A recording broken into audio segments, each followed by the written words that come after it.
Diploma থেকে স্নাতকের মর্যাদা দাবিতে শাহবাগ মোড় অবরোধ করে বিক্ষোভ করছেন নার্সিং ও মিডওয়াইফারি শিক্ষার্থীরা। এই মুহূর্তে সেখানে আছেন রিপোর্টার ধ্রুব ব্যানার্জি। সরাসরি যাচ্ছি তার কাছে।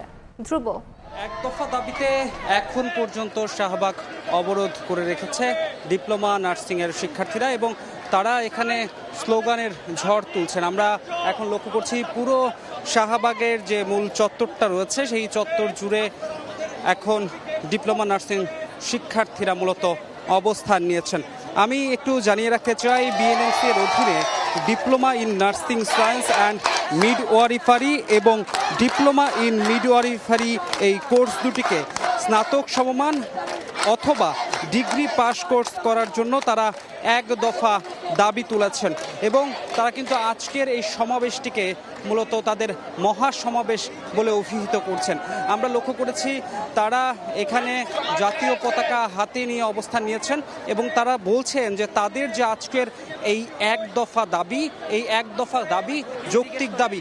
এই যৌক্তিক দাবিকে আসলে যারা সংশ্লিষ্ট আছেন সেই সংশ্লিষ্ট মহলকে এই এক দফা দাবি মেনে নিতে হবে এবং এক দফা দাবি যতক্ষণ পর্যন্ত সংশ্লিষ্ট মহল মানবেন না ততক্ষণ পর্যন্ত তারা এই যে শাহবাগে তারা অবস্থান নিয়েছেন সেই অবস্থান থেকে তারা কোনোভাবেই কিন্তু সরে যাবেন না বলে আমাদেরকে জানিয়েছেন। পাশাপাশি এখানকার যারা আগত আছেন তারা কিন্তু বলছেন তাদেরকে দীর্ঘদিন ধরে আসলে বঞ্চিত করা হয়েছে।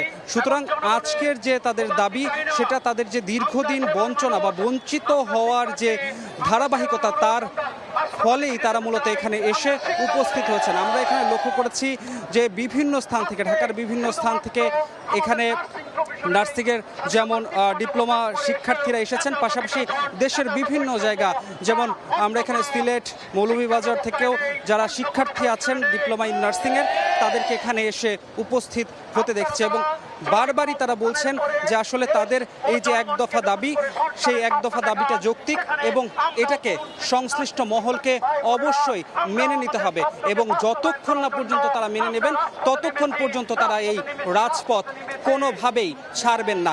এই ছিল রাজধানীর শাহবাগ থেকে আমার কাছে সর্বশেষ। সরাসরি যুক্ত ছিলাম শাহবাগে।